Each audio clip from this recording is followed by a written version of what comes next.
Živijo, dobrodošli v podcastu Raztezanja, kjer z Gorazdom raztezava najne možgane in se pogovarjava o izboljšanju izkušnje strank.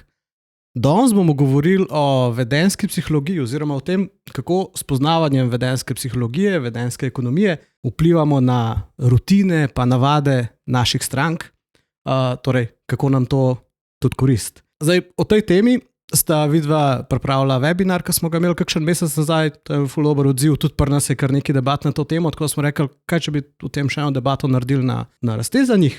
In zdaj, ja, ker je za velik del vsebine webinarja zaslužna tudi Darja, sva povabila Darjo kar zraven, da ne bomo tega dela izpustili ali pa da ga po nepotrebnem midva ne povzemava, tako da Darja, dobrodošla še enkrat v raztezanjih. Hvala. Ok, pa je pa še ena druga stvar, ki bi jo imel preden začnemo s temo, in sicer podcast raztezanja praznuje 1 leto. Uradno ne, zaradi tega, ker smo štartali 29. februarja in letos pač ni 29. februarja, tako da smo tisti, ki na vsake 4 leta praznujemo. Ampak res hvala vsem, ki nas poslušate, ki nas podpirate, ki nas šerate, ki ste pač z nami.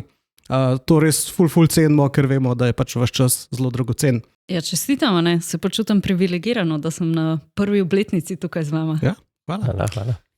Tako, ker nas pa tudi zanima, kako lahko ta podcast naredimo še boljši za vas, smo pripravili kratko anketo, tako da bi vas ful prosil, če greste na frodix.com/anketa in tam izpolnite 5-6 vprašanj o tem, kako vam podcast všeč, kaj bi bilo lahko še boljš, zaradi tega, da bomo lahko naprej še boljši. Hvala. Zdaj pa gremo kar na našo temo.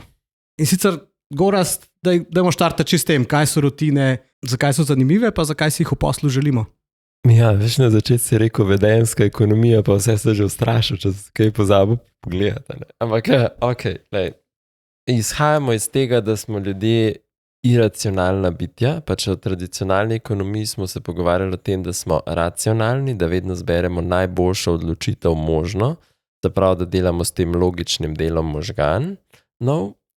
Potem danes ker od marketinga ne bi bilo učinkovito, ker te vedenjski ekonomisti so pa ravno to dokazali, oziroma tudi skupaj z nevroznanostjo, da smo ljudje pravzaprav dosti iracionalni pri svojih odločitvah, se pravi, da na nas vplivajo čustva, družbeni pritiski in še ostali elementi in da v bistvu tvorimo v bistvu včasih, se pravi s tem sistemom hitrega odziva neke odločitve, ki nadvladajo logični del. Tako da v marketingu seveda to dostikrat uporabljamo, zato da pač se odloča za neko stvar, se pravi, ti nekaj naredimo iracionalno, da je bolj povezano s tvojim čustvenim odzivom, da je mogoče manj eforta za to porabiš in tako. V glavnem, zato so pomembne, iz tega ven v bistvu izhajajo rutine, ne? Se pravi, rutina je nekaj, kar boš delal bolj enostavno, pridete v neko kri, v navado in pol nekaj, kar delaš zato, ker pač delaš, ker si tako navajen, ne vem, kupuješ vedno mleko v tej trgovini, ker si tako navadil, nimaš pravzaprav neke logične razlage, zakaj to je tako. In to bi želel kot tako brand doseči. Da nekdo ne razmišlja, rabim kupiti nekaj novega ali pa rabim nekaj novega, to je moja prva izbira. Zdaj, danes bomo malo bolj pogledali to, kako sploh do tega prideti, ampak v osnovi rečemo, da izhajamo iz tega koncepta. Cool, ja. Se mi zdi, da tle raziskave to kaže, če boš ljudi vprašal, ali pa bomo rekli, racionalno se odločamo, razmislim, zakaj, oni so najboljši, zato. Ko pa opazuješ ljudi, pa vidiš, da so odločitve zelo iracionalne. A ne? Skratka pa probamo oboje delati, ne? Torej danes se bomo pogovarjali predvsem o tem, kako vplivati na ta iracionalni del. Ne? Še vedno je pa mora produkt imeti tudi ta podprto, zato da ljudje si lahko rečemo, jaz sem se to racionalno odločil. Ne? Se mi zdi, da zelo veliko tega drugače v brandingu, ne? Tako, ko si rekel, grem v trgovino, mleko, ki ga kupam, je vedno tist, ki ima lepo alpsko pokrajino, pa modro-bele barve. Ne? Ali pa si želimo tega, da postane naš brand kar samostalnik za neko besedo, ali pa glagol, ne? Tako, ko rečemo, gremo pogooglati nekaj, ne? Ali pa, ko nekdo reče, ne rečem, grem po vazelin za ustnice, ne, grem po labelo, grem po blistex, to se mi zdi, da malo po regijah v Sloveniji odvisen, kako rečeš. Mi bomo zdaj pretežno govorili o nekih customer experience mehanikah, torej kako vplivati na produkt ali pa na marketing, ali pa, ko bomo videli, zelo velik del je tudi v lojalnostnih programih, ampak kako vplivati na izkušnjo stranke za grajenje rutine. Pa dajmo se sprehoditi res kar čez te teorije, ki to podpirajo, ker se mi zdi, ne vem, vsaj jaz vedno rad neke vedenske teorije poslušam, ker se mi zdi, da dost kažejo na to, kako se ljudje vedemo oziroma razložijo na racionalni način neko stvar. Pa zdaj mislim, da imamo nekako 3 teorije, pa začnemo s teorijo perspektive. To je teorija Daniela Kahnemana pa Amosa Tverskija. Ta Kahneman je tudi dobil Nobelovo nagrado iz ekonomije za to teorijo. Je pa tako zelo preprosta ekonomija, mislim, lahko ful zakompliciramo, ampak načeloma govori o tem, da ljudje nekaj, kar dobimo, cenimo bistveno manj, kot če enako vrednost izgubimo. Predstavljaš si, 50 evrov si najdu na ulici, vesel si, super, ampak bistveno bolj si žalosten ali pa jezen, vsa neka čustva se dve, če bi tih 50 zgubil. Ne teh istih, ampak tvojih 50. In to je ena zadeva, se pravi, kjer ljudje pravzaprav razvijajo ta boj, beg pred izgubo nečesa in to se da dostkrat zelo dobro komponirati v razne programe zvestobe, v razno komunikacijo, kjer ti recimo komuniciraš, če ne boste v naslednjih 48 urah nekaj naredili. Če ne boste zdaj izkoristili teh točk, jih bojo pa 100 točk vam bo propadali. Oziroma rečeš, zdaj imate tukaj možnost bona za 20 evrov, ampak ti bo propadal. Enoš ti, nekaj sem zgubil, a ne. Isto je tako, ne, imaš 10% popusta, pa ti pa nekdo zmanjša na 5%. Čeprav je to sam popust, ti imaš občutek, nekdo mi je vzel, hoče mi vzeti teh 5% popusta. In en del je ta, ne, ko ti bežiš stran od tega, da se to ne bo zgodilo, in zato ljudje ostajajo v nekem status quo položaju. Se pravi, dobro mi je tukaj ostati, se pravi, čim bolj želim tukaj biti, zato ker vem, kaj dobim. Ne. Se pravi, ok, mi je to, kjer je. Ne. Se pravi, ne bom se ful naprezal naprej, ne mi pa vzema teh stvari, ne. Oziroma bom pa šel drugam, moraš mi nekako to nadomestiti. Mogoče bomo pa s kakšnimi mehanikami pogledali to, kako to v loyalty programih pač dejansko funkcionira ali pa kako to izkoristiti. Ja, meni je tle zanimivo, da mislim, tudi pri nakupu imaš nek ta proces, ta torej, v angleščini se reče aversion of loss, ne, torej, da se izogibaš nekim izgubam, čeprav so, ja, virtualne, ali je to zdaj v obliki nekih točk, ali pa se mi zdi, da bundling tudi deluje na ta način, ne, torej, jaz gledam, rabam, ne vem, želim imeti naročnino na Apple Music, pa vem, da rabam tudi še nek storage za backupe, ne, in potem gledam, Apple Music stane tok, pa storage stane tok, lahko pa vzamem Apple One, kakor se njihov bundle imenuje, pa dobim še dostop do Apple Arcade, torej do teh njihovih iger, pa do Apple TV Plus.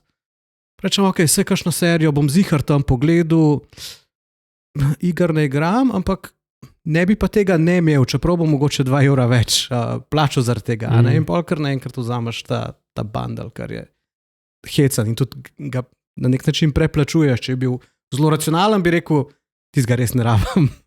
Yeah. Darja, ti imaš tudi še par primerov za teorijo perspektive. Ja, mislim, zdaj sta že ful povedala, drugače. To je vsa ideja, ne? Se pravi, če imaš nekaj, nočeš tega izgubiti, in mogoče je teorija perspektive zdaj ful nek fancy izraz, ampak v marketingu že veliko časa govorimo o fear of missing out, ne, o FOMO-tu.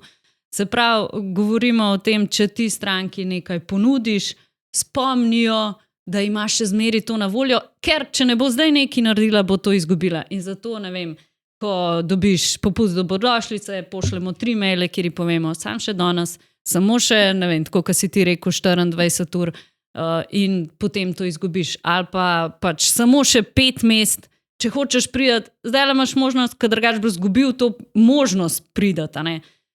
Kar je pač nek vzvod, da človeka prepriča, da bi nekam prišel, mora biti pa pač ta osnovna stvar dovolj zanimiva, da naredi to akcijo, ne? V programih zvestobe imamo sam še točke pa nivoje kot mehanizme, s katerimi operiramo. Ne rabiš, da točno popusta, lahko že rečeš, imaš toliko točk, obdobje se zaključuje, če ne boš zdaj izkoristil teh točk, jih bomo pač pobrisala, ne. In točka je nič, tako kot si ti rekel, to je nič danes, ne. Ampak mi si že predstavljamo, s temi točkami bi lahko potovno tretje in zaradi tega naredimo neko akcijo naprej. Ali pa pri nivojih je pa, mislim, sej programi zvestobe so različni, eni imajo vse fiksno, ne? Ampak ravno tega pol nimajo, te možnosti, da rečeš, če ne boš danes nekaj naredil, če ne boš naredil basically verjeten nekega nakupa, potem boš izgubil priložnost, da koristiš ugodnosti iz tega nivoja. Ta potencijalna izguba nas žene v to, da naredimo ta nakup, karkoli, in smo angažirani in to nas pripravi tudi pola. Ne gre samo za to akcijo, ta trenutek, gre za to, večkrat, ko si angažiran, bodi si z nakupi ali pa z nekimi drugimi aktivnosti, večja je verjetnost, da boš tudi naslednjič kupil in na tak način v bistvu pač prek teh aktivnosti prideš do neke zvestobe, lifetime value, to, kar si pač mi želimo. Ne? Okay. No se, ali pa ja, to, kako nekoga pač pripeljati v poslovalnico, neko sezonska ponudba je, neka posebna ponudba je, ki traja samo še 2 tedna. Ja, neka ekskluzivnost, VIP, nekaj novega smo dobili, sam 48 ur imaš na voljo, tako, da to kupuješ. To so vse take stvari. Ok, naslednja teorija je nudge theory, oziroma kot smo jo prevedali, teorija spodbud. To je kdo pripravil? Richard Thaler, ki od tega. V glavnem, ta teorija sicer izhaja mogoče bolj iz vidika zaposlovanja pa kadrovske politike, ampak kot taka se aplicira tudi na marketing, lahko sploh v te programe zvestobe. Govori pa o tem, ali pa splošen marketing, govori pa o tem, da v bistvu majhne spodbude nas bolj spodbudijo k nekemu dejanju ali pa k nekemu vedenju, ker vedenje je posledica neke naše motivacije, neke sposobnosti, nekega sprožilca, kot pa če bi nam nekdo nekaj nas kaznoval ali pa nam prepovedoval. Se pravi, to pomeni, ne vem, majhne zadeve, ki te motivirajo v smislu vsak dan ali pa vsak teden dobiš eno malo spodbudo, tudi če nisi kupil.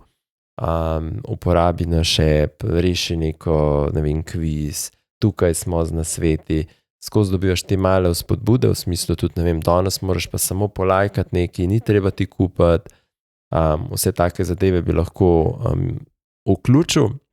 Vpliva pa na to, na ta naš hitri del možgan, ki se hitro odločajo, ker v bistvu so to majhne, kratke odločitve, ki jih moraš sprejeti, ne zahtevajo neke velike razmišljanja. Tako da en tak primer za ljudi, ali pa Amazon uporablja ta one-click naročanje, ali pa ko imaš ponovi svoje zadnje naročilo.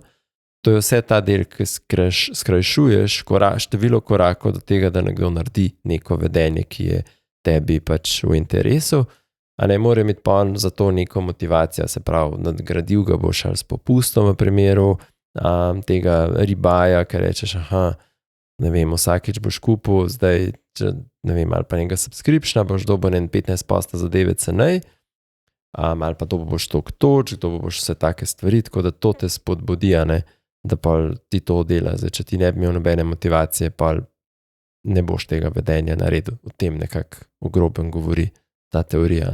Jaz sem recimo glih pri teh subscriptionih, to sem že večkrat razlagal, torej, da moja trgovina, kjer kupuje pasjo hrano, Zuhit, oni omogočajo subscriptione, kar meni tam manjka je, ali pa kar je meni tam, zakaj se še nisem odločil za to, kar bi bilo bolj udobno, pa skozi me spodbujajo v to, je to, da ta pasja hrana, ki jo jaz kupujem, je tudi zelo velikrat v akciji, torej zelo velikrat se zgodi, vzameš 10 kilsko vrečo, pa sta še 2 kili zraven brezplačno, sam to je pa boljši del, ne? In ta moj racionalni del mi nekako reče, joj, kakor bom prišparil časa, bom mogoče tudi 2 evra več plačal zaradi tega. Ja, nisi še zvesta, ker zvestoba je, da si pripravljen totalno sem preplačati. Zvest, vedno pri njih kupam. Ja, ne. Ampak nisi tako, to ni za tebe Apple, kaj veš, za Apple si pripravljen preplačati za tole hrano. Tam je 2 evra plača ekstra. Ja, za nekaj, kar ne uporabljam. Mislim, tudi Apple izdelke bom mogoče raje na Amazonu vzel. Hočem reči, vzel boš Apple izdelke. Ne razmišljam. A so kakšni drugi brendi? Ne obstajajo. Niso, ne v tej sobi. Cool. Mogoče za ta nudge teorija, mislim, da ta marketing, ki se ga mi gremo v CX-u, pa tudi programi zvestobe v resnici, zelo temeljijo na tej ideji. Se pravi, Mehne spodbudice, kar mi še pravimo, ja, mehne spodbudice, ampak personalizirano, a ne, zato, da mi ti rečeš, naredi to akcijo, recimo v programi zvestobe, to pač pomeni, naredi to aktivnost, ki jo jaz dejansko lahko naredim. Če sem že, ne vem, vklopila digitalni račun, ga pač ne morem še enkrat, zato mehna spodbuda, da naredim nekaj relativno enostavnega danes, a ne. Personalizirano za mene v aktivnostih in v nagradah, a ne. Nasplošno ne samo v programih zvestobe, pa personalizirano na kontekst, v katerem smo ta trenutek. Zato pač recimo marketing automation, vse kampanje, ki so sprožene na nek moment, so bolj pač efektivne kot navaden newsletter, kjer mi ti govoriš karkoli, vse imamo, to so vse naše novosti, niso na mene aplicirane. Se pravi, a ne, naša ideja povsod je v bistvu neka stalna komunikacija z stalno nekimi mehkimi spodbudicami prek kanalov, ki so stranki najbližji, sporočila, ki so stranki ta trenutek relevantna. Tako, zdaj lahko je spodbuda, lahko je sam zmanjšanje efforta. Ne vem, primer, zdaj ima veliko teh postterminalov v lokalih, ima popuste, ima napitnine že vključene, oziroma možnost dajanja napitnine. In če je tam, ne vem, 5% že predizbrano, ti včasih kar malo neroden reči nič, pa raje ti potrdiš. In s tem smo pač dobili 5% napitnine, ki je sicer ne bi, če bi se jaz mogel odločiti. Torej, če ne bi bilo tisto naprej izbrano, bi lažje kliknil nič, ker pač vsem smo v Sloveniji, kjer ni neke kulture, mislim, kjer ni take kulture napitnin. Tam pa, če je predizbrano, pa pač ja, ne. Itak, meni je naroden že sam, ko mi reče pa reče, se ne rabiš nič izbrati, ampak tukaj imaš možnosti in si tako, v redu, prav bom izbrala eno možnost, se razumem, da ni treba sam. Ja, ta je kar izziv, ampak ja, včasih smo imeli predobkljukane konsente, predobkljukane prijave novice, to je zdaj, tega je zdaj manj. Ampak še srečamo, a ne. Mislim, velikrat so te stvari tako grejo, mejijo malo na neke dark patterne, ne, tudi, ne vem, v webinarju vidva reče ta primer Netflixa, ne, ki ti vedno ti predlaga, kaj bi lahko še gledal, kaj so podobne stvari od stvari, ki jih ti trenutno gledaš. In kar je tam recimo, največkrat pridem v aplikacijo za gledanje serij filmov, gledati tisto serijo naprej, ki jo že gledam, ampak Netflix, malo odvisno, kakšen AB test mogoče delajo, ampak največkrat je najprej na vrh stvar, ki ti jo priporočajo, pa mogoče pa dvakrat dol, mogoče celo pod foldom, torej pod robom ekrana, je pa še glej naprej. Ne? Ampak to funkcionira, to ti pomaga, da spoznaš še 3 nove serije, pa 2 nova komika vidiš, ki ima ta stand-up special objavljene in funkcionira. Ne? Je pa iz stališča efforta, pa v resnici otežuje tisti primarni cilj, zakaj sem jaz prišel na platformo. Ok, pa imamo pa še 2 teoriji, in sicer habit loop pa hooked.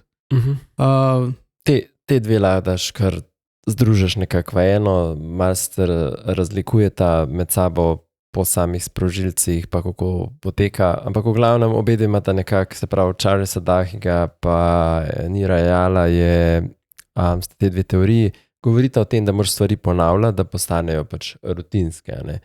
Zato imajo, ne vem, pač neke nagrade, sprožilce, rutine, nek imaš v bistvu pa neko tvojo akcijo, ki jo narediš, tvoj investment v to, se pravi investment časa, da nekaj narediš. En tak primer, enostaven je social media, ne? Ki se jo navadaš na ta način. Prvič prideš tja zato, ker ti je boring, ne? To je tvoj sprožilc, ti je boring, prideš na sajt, oziroma na feedu vidiš stvari, ki so ti ok, ti dajo nek dopamin, to je tvoja neka akcija, zdaj si še malo pogledal, dopamin je ta reward, ki ga dobiš, investment je pa tvoj čas, ki si ga noter dal, ne? In dokler boš ti v bistvu imel ta občutek, zdaj mi pa ni več dolg čas, nekaj novega sem zvedel, še tvoje možgane prepričaš, da se mikrolearnaš, ki si 2 uri na TikToku. A veš, to je ta del, ne, navada pol postane, se zdaj pa sam 15 minut pogledam, zdaj bom kaj koristnega dal, pol drug del imaš pa, da še ti objavljaš, pa dobiš še en všeček, je pa spet, moram se vrniti, zdaj sem dobil tam neko prepoznavnost, in social media izkorišča to res, se mi zdi tako na res super način. Drugače pa lahko rekel, da je to zelo tako pomembno, da ti večkrat spraviš stranko do prvega nakupa in do ponavljajočih nakupov ali pa do vsaj naslednjega nakupa, ki ga ponovi pri tebi. Ker se dvakrat nekdo pri tebi kup, bo bistveno lažje kupoval naprej, ali pa, če zdaj gledamo pri loyaltyju, pa nekih akcijah, da ga spraviš, da dela več nekih aktivnosti, bere recepte, všečka. Tako to bi bili neki, po mojem, dosti taki primeri. Zdaj se pravi, če rečemo izprožilec nekaj, ki je tvoje, ne vem, vedenje, ki nekaj hočeš narediti. Ne vem, jaz hočem zjutraj, ne vem, se zbuditi s toliko in toliko kofeina, ne. Zdaj pač rabim kavo, to je zdaj moj sprožilec. Zdaj rutina bi bila, da vsakič, ko grem v službo, grem v isti lokal to iskat, na Petrol, na avtocesti, pa čeprav to racionalno ni najcenej, ne. In pa, ko to tokrat ponovim, jaz dobim tam nagrado, kava, in to postane neka rutina, ne. Zdaj, valjda me pa Petrol še nagradi, da vsaka peta je cool in pač ta moj racionalni del, oni s tem iracionalnim, kar rečejo, ne, sej vsaka šesta je pa zastonj, nadomestijo. Skoraj se ti splača, ne? Ja, skoraj se ti splača. Srbijo lad doma skuhal za verjetno bistveno manj ali pa pač v službi za bistveno manj popivane. No, pa tako kot si rekel, ne, efforti spet zmanjšujejo, torej, če ti vnaprej že priselektajo, vnaprej izberejo kavo, ki si jo prejšnjič pil, to smo se zdaj pač mogoče načtiri, ne. Ja. Ampak spet pomagajo ohranjati ta nek, včasih treba pa to mogoče tudi z neko, ne vem, nagradno igro ustvarjati tako rutino oziroma neko novo navado, ne. Se mi zdi, torej Petrol je zdaj, par mesecev nazaj štartov to, da lahko tudi preko aplikacije checkout narediš česarkoli v trgovini, torej ne samo kave pa pranja, kar je bilo prej v aplikacijah, da lahko tudi nekaj kupaš. Torej, to je pa nekaj, kar morajo zdaj na novo uporabnike naučiti, da je to možno, kar pomeni, da pač so podprli z nagradno igro. Torej, ko nekaj kupaš brez obiska blagajne, da na aplikaciji narediš checkout, boš pa zato sodeloval v žrebu. Tako je, zdaj, ko nekdo to 3-krat naredil, ima pa tako, okay. Tako je, bo ugotovil, da je to boljši, ni važno, ali bo on zdaj sodeloval v nagradni igri, ampak se bo pač izognil blagajni s tem. No, to so te teorije. Ja, jaz imam še malo v teoretičnem delu, ne, v tem smislu, da mogoče je 3-krat dovolj za to, da se navadaš nekega drugačnega načina dela, da bi pa ti res spremenil neke navade, rabaš pa po raziskavah 30 do 60 dni, da to narediš, ampak če zdaj ti rečeš, veš kaj, Gora, zdaj pa 60 dni, vsak dan, ne vem, no ti si pač športni navdušenec, verjetno bi vsak dan lahko naredil 60 sklicev, 60 dni, ne vem, za mene bi bilo pa to kar tako, ne bom se 2 meseca zdaj matrala, ampak ker je 60 dni malo mogoče preveč, veliko podjetij pol naredi recimo razne izzive pa nagradne igre, kjer moš ti 30 dni delati eno stvar. Ne? In po 30 dneh ti to toliko pride v navado, da potem že pač razmišljaš o tem na tak način, da je to normalno, to je pač zdaj lahko tvoj način. Tako da to, no. Itak je pa tako, da pri navadah, ne, pa v rutinah, pač ta holy grail je, da bi v vsak dan, to je bilo težko povedati, dal ta svoj produkt ali pa ta storitev, da pride v vsak dan človeka. Ker če si prišel v vsak dan, potem, to je 365 dni produkta ali pa 365 dni uporabe neke aplikacije ali pa karkoli. V tem smislu, recimo, smo tudi na našem blogu govorili o Duolingotu, ki je zelo uspešno uspel uporabnike navaditi, da vsak dan uporabijo njihovo aplikacijo, ker se preko serije lekcij, ki moraš jih, se pravi, vsak dan delati in si nagrajen za to, da vsak dan to narediš. Prek tega pač v bistvu angažirajo uporabnike, da so redno pač v stiku z aplikacijo. In kar so oni še ugotovili je, da prvih 7 dni je ključnih, se pravi v prvih 7 dneh moraš res človeka pripraviti, da čisto vsak dan naredi in potem 8., 9., vsak naslednji dan je lažji in ti si bolj v tem in potem enostavno ti to že postane po 30 dneh a given thing. Ne? Ja, ne, te sistemi pridejo do druge skrajnosti, da morajo zdaj pa ugotoviti, okay, komu pa damo odpustke, da lahko kdaj pa tudi spustijo, pa ne bojo zgubili strika, ker ko jih imaš pa ti 100 dni si ponovil ali pa 300 dni ponovil, pa da bi enega zgubil, pa bi zgubil to 300 tako, je pa toliko demotivacijsko, da si pripravljen tudi platformo zapustiti. Ne? In potem imaš razne te načine, kjer ti rečejo, ok, zdaj pa, ko si jih dosegel prvih 100, zdaj pa za vsakih 7 dni, ko jih narediš, dobiš en odpustek, pa največ 3 odpustke imaš lahko in torej vse ohranjaš te dneve, ne? Ali pa activity tracker imajo to, da ti rečeš, aha, danes je pa rest day, sick day, kakorkoli in si pač še vedno ohranjaš ta strik, ker je pa tisto na drugi strani res toliko demotivacijsko, da bi ljudje vrgli activity tracker tudi v smeti, če bi mogli z nule štartati po 1000 dneh strika. Ne? Okay, se mi zdi, kar je tle zanimivo pri teh navadah, je, da so res na velik nivoji. Ti si rekla, ja, vsak dan v stiku, zdaj mogoče nekdo nima te možnosti s samim produktom to narediti. Ne? Torej, Milka mogoče ali pa Nutella ni glih fino, da jo vsak dan konzumiraš. Imajo pa neke druge načine, kako, ne vem, ali z raznimi aplikacijami ali pa z nekimi drugimi idejami pač nekako ohranjati v stiku s tabo. Ne? Se omejujem, da sledice pripravljam samo za vikende, tudi časovno ne gre drugače, ampak ne vem, mogoče sem pa Nutella recepte pa pripravljen vsak dan malo gledati na TikToku. Ne? In je treba pač na različnih nivojih torej neke navade ustvarjati, torej ali to, da nekdo na policiji vzame tvoj izdelek, ali to, da ga pač vsak dan konzumira, vsak dan uporablja, ali pa da na nek drug način ostanemo pogosto v stiku. Ne? Ja, v tem drugem načinu so pol neke te, v programih zvestobe so tipične te neke aktivnosti, ki so netransakcijske, ne? Se pravi, da daš stranki možnost, da bodi si zaigra neko igrico, da naredi, ne vem, da te pofollowa na družabnih omrežjih, da, ne vem, naredi neko aktivnost, ki v resnici izkazuje njeno zvestobo, zaradi nje ostajaš top of mind, ni pa nakup, ni to, da moraš Milko zdaj pojesti vsak dan. Ne?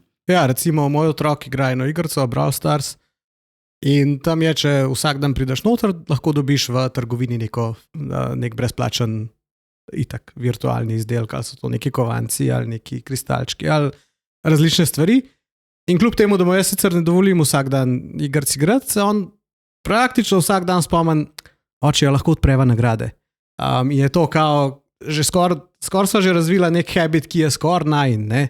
Ker itak je to nekaj, kar nam vzame 10 sekund, torej ni to, da jaz da njemu dam telefon, pa on to sam naredi, ampak pa to skupaj narediva in sva skupaj vesela te nagrade. In torej, ja, kljub temu, da nima možnosti zaenkrat igrati vsak dan, je pa to vsaj 5-krat na teden pa nagrade odpreva. Ok, zdaj tle, ne vem, ful teh primerov je bilo na produktu, pa na marketingu.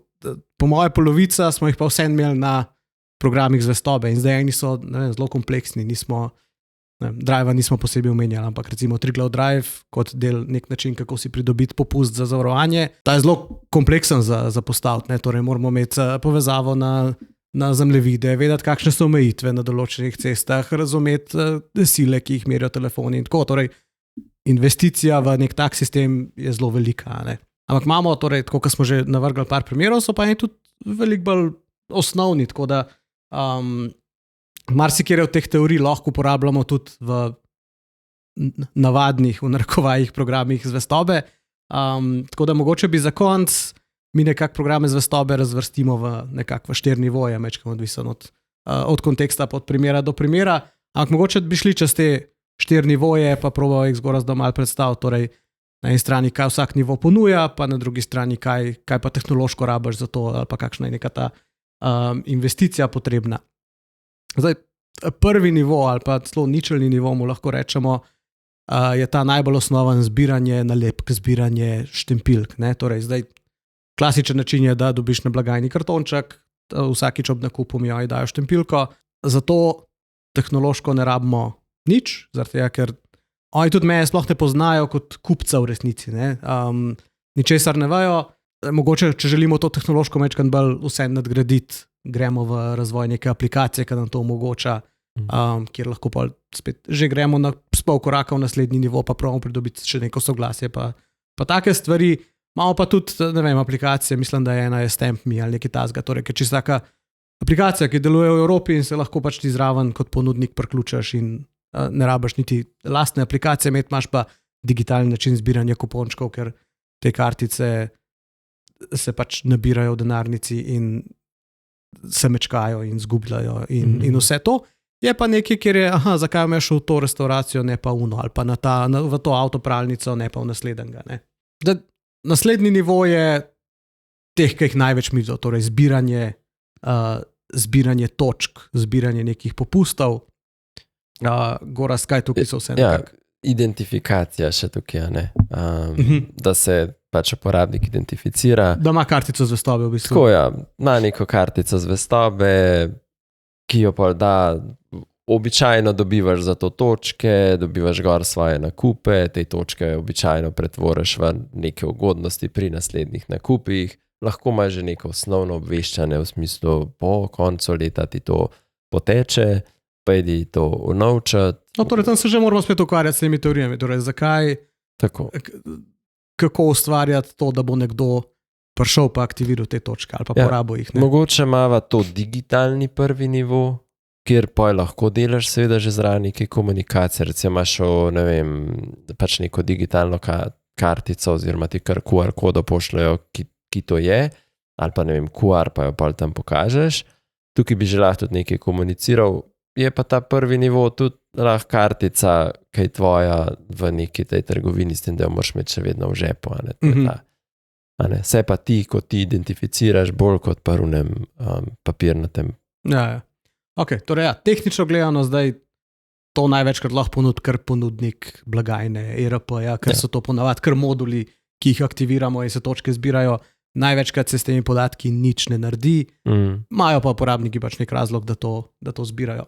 Naslednji nivo je pa, bi jaz rekel, v bistvu to, da začnemo te podatke uporabljati, ne? Torej, da začnemo s našimi člani komunicirati, pa ne tako, da rečemo, vsi imate isto, ampak da začnemo te podatke koristiti in ugotavljati, kaj bomo nekomu poslali, neko personalizacijo delamo, segmentacijo delamo, izboljšujemo izkušnjo naših članov, dajemo jim nek fokus v bistvu tudi, kaj bojo naredili in spet s tem izboljšujemo ali pa dvigamo zavzetost uporabnikov lahko. Ja, doskrat tukaj tudi povežeš, če imaš fizičen pa digitalen svet skupaj, ker so v prvi nivoji lahko doskrat samo na fizičnih trgovinah, tukaj povežeš skupaj, ponavadi si tudi bolj omnichannel v sami komunikaciji, da znaš na več kanalov pač sporočati to.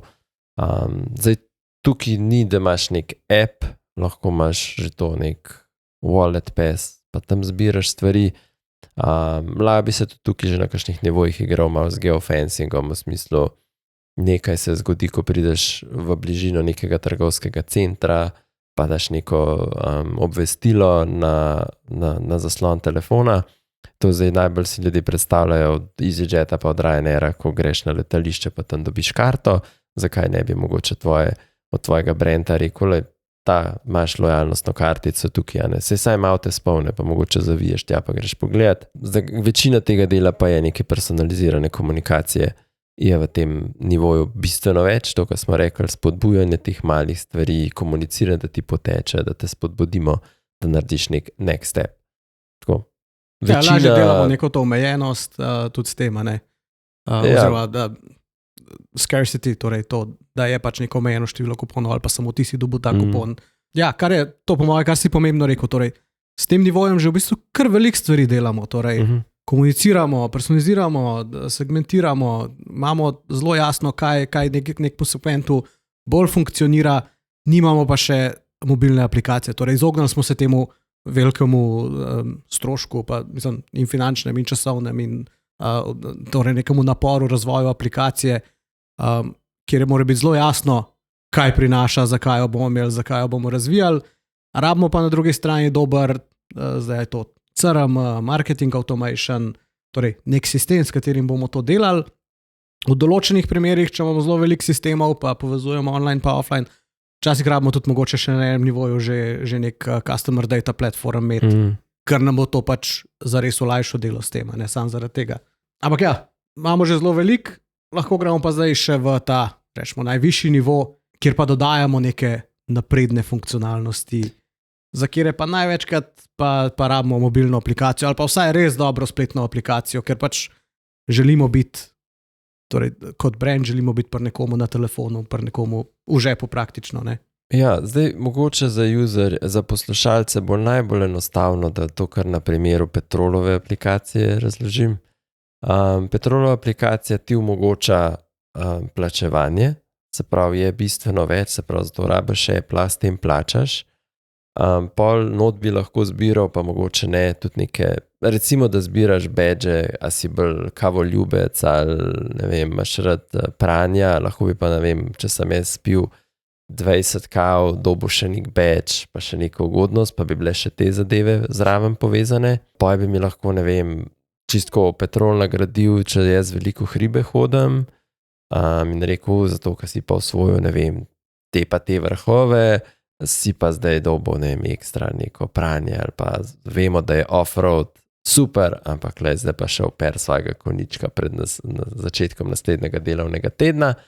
To bi bilo pa tako, daš v app zelo veliko stvari, tam doskrat govorimo tudi v tem nivoju so neki IoT stvari, se pravi, ali si ti imaš app, kot ne vem, Apple, mislim Adidas app za tek ali pa Nike, pa ga imaš pač na Apple Watchu ali pa na drugih napravah, ampak tam beležaš, koliko je nekdo šel tec s tvojimi supergami, tako, bi pa rekel, malo drug nivo, da pa tvoj app omogoča, se povežeš na Stravo, kjer pa ti nisi razvil celega tega ekosistema, pa celega vsta del, ki ga je Strava razvila, sem ti pobereš te podatke, dovoliš, da sinka s tabo in ti vidiš tudi tam, s katerimi supergami nekdo teče, pa rečeš, ok, zdaj bil pa čas za menjavo superg.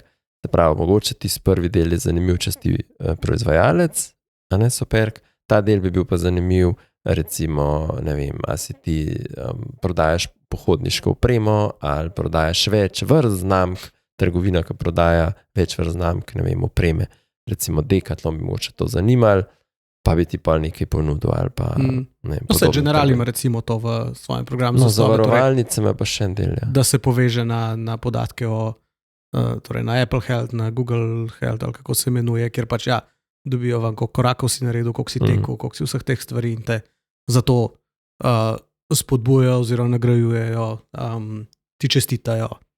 Ker tam oni imajo še čisto svoj izziv, ne? Torej tam oni si želijo pozitivne izkušnje dodajati v odnos, ki ga imajo s tabo, kljub temu, da tam večina, torej ta klasičen nakupni proces je nekaj kupaš, kar ni najbolj pozitivna izkušnja, sploh ker kupuješ varnost, ki je taka stvar, in druge izkušnje z njimi, ki so ali podaljševanje police ali pa pač neki škodni primeri, ki pa spet se si vesel, da so bili pozitivno rešeni pa vse to, ampak ti si pač trenutno v neki stiski in zdaj s tem oni dodajajo pač to, da imajo neko in da so v stalnem odnosu, torej da so top of mind in na drugi strani, da imajo neke pozitivne stike z ljudmi. Ne? Ta del mi je ful pomemben, ker si zdaj rekel pozitivni stik v vseh teh brandih ali pa branžah, kjer pravzaprav neka negativna percepcija. Ne? Saj tudi z banko nimamo prav dobrega odnosa, da bi prav z veseljem njihove maile brali, oziroma takrat, ko nekaj rabiš, greš pač iskat. Zdaj, če bi to ustvaril, da je nekdo pa zelo zadovoljen s percepcijo tvojega bančnega brenda, zavarovalniškega brenda, je tudi bistveno boljši moment, da ga ti prosiš za priporočilo. Ne? Vemo pa, da v takih biznisih priporočilo, da nekdo k tebi prinese vsa zavarovanja ali pa račune k tebi ali pa kredit pri tebi, je pa veliko vreden. Ne? To so neki mogoče skriti momenti ali pa neizkoriščeni momenti, ki bi jih lahko izkoristili. Ja, predvsem velikrat neizkoriščeni. Torej, vse banke mi bojo rekle, zaračunali smo ti 1 evro za dvig na bankomatu, torej kot pač nek strošek pa neka transakcija na kartici. To so vse začele delati zelo malo bank, ti pa reče, prvega vmes smo na varčevalnem računu smo ti pripisali obresti, daj poglej, koliko si zaslužil v narekovajih. Ne? Je pa tlep, torej, ko govorimo o teh funkcionalnostih, tega je zelo veliko. Torej, vsak mora ugotoviti, kaj glede na njegovo aplikacijo, kaj lahko doda neke funkcionalnosti, da bi se nekdo vračal noter. Ne? Zdaj, ne vem, trgovina z belo tehniko, tam tudi stik imaš z njimi enkrat na leto, enkrat mogoče celo na par let, če nimaš nekega servisa, pa nisi ti nič, ne rabaš menjati naprave, ampak lahko dodajo noter sistem sledenja, Pametnih naprav. Porabe, ali kaj? ne uporabe, ampak sledenje garancijam. Torej, lahko dodajo noter sistem sledenja garancij, kjer ne samo za nakupe prnih, tisti se mogoče kar avtomatsko dodajo, ampak lahko dodaš noter katerokoli stvar, ki si jo kupil z garancijo in ti dodajo neko funkcionalnost, zakaj se bom jaz vračal v aplikacijo od tega ponudnika. Ne. To je pa treba razmišljati o nekih razlogih, zakaj bi nekdo odpiral to aplikacijo in hkrati pač če slučajno videl tudi tam, da so neke akcije ali pa da je čas za redni letni pregled tega stroja, da bo deloval še naprej ali pa za podaljšanje garancije pa vse take stvari. Ta nivo je tehnično pač res precej zahteven. Torej, rabimo vse tiste stvari odprej, ker moramo tudi jasno komunicirati, fino je, da segmentiramo in vse te stvari. Rabimo pa tudi torej nek razvoj v aplikacijo, mislim, vložiti v razvoj aplikacije in to zdaj največkrat ne bo šlo, če hočemo neke napredne funkcije imeti, to ni nekaj, kar lahko enkratno razvijamo in pol to deluje. Treba je to aplikacijo potem tudi razvijati. Rabimo zdaj ali neko ekipo ali neko podjetje, ki nam za to skrbi. Rabimo bolj aktivnega ali pa bolj dediciranega product ownerja za te stvari. Tukaj pač treba resno se zavzeti. Hkrati zdaj mi priporočamo, zdaj, če smo na nekem prvem nivoju, da bomo iti najprej na drugi nivo, pa potem mogoče šele na tretjega, ker bomo tudi kot podjetje ali pa kot brand se naučili, kako graditi te stvari in pač postopno in hitrejš lahko tudi pridemo do nekih rezultatov. Če sploh nimamo programa zvestobe, tudi ne štarta z najbolj kompleksnim, ker je zelo demotivacijsko, da imaš ti 5 članov, pa 50, pa 500 članov, razvijci pa res ne vem kakšno aplikacijo. Medtem, ker če že imamo na osnovnem nivoju 50,000 članov, 100,000 članov, je čist drugače jim povedati, kaj so vse naše novosti, pa jih spremeniti v aktivne uporabnike. Dajmo reči, da ne priporočamo tega ničelnega nivoja, ne? Zaradi tega, ker je res izgubljena priložnost, da ti spodbujaš neke stranke k zvestobi, pa ne moreš jim nič povedati, ker vse te teorije naše, ki smo jih danes povedali, pol nimaš z njimi kaj delati, ker nimaš možnosti komunikacije. Se pravi, od tam naprej, da identificiraš stranko, pa da z njo komuniciraš, pa to nadgrajuješ naprej. Ja, super. Odlično. Upam, da bo ljudem postala rutina tudi naslednjih 4 leta poslušati raztezanje. Ja, na dvotedenski ravni sta, no, ni najbolj. Pol pogosteje, prosim. Moramo mi začeti bolj komunicirati, da to bova dodala. No, o tem je tudi eno vprašanje v anketi, tako da še enkrat spomnim, frodix.com/anketa. Drugač pa hvala za poslušanje te epizode. Hvala Gorazd, hvala Darja. A bo še kakšna ponovitev tega webinarja? Bo. Okay. To je zdaj obljuba? Skratka, v webinarju še na nek drugačen način te stvari povesta, ki smo jih danes razložili, ene stvari mečkam bolj v globino, tako da, ko bo webinar, prijavite se na naše novice in boste obveščeni o naslednji izvedbi tega webinarja. Hvala vam za posluh, hvala za pozornost in se vidimo naslednjič. Čau. Hvala, čau.